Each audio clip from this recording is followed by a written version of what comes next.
Welcome to Vlogo. Ayan guys. Dahil sa naiingayin ako sa hilik-digatong, may gagawin tayo. Wait lang.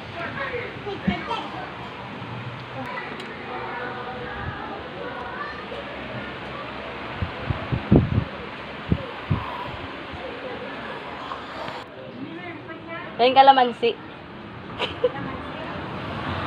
Nahingi tayo ng kalamansi dito guys sa nagtitinda ng siomai. Ito, kalamansi. Yan. Dahil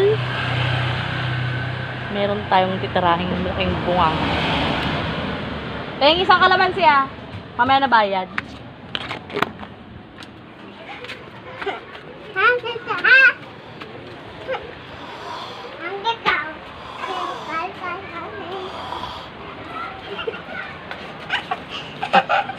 Hindi biro me.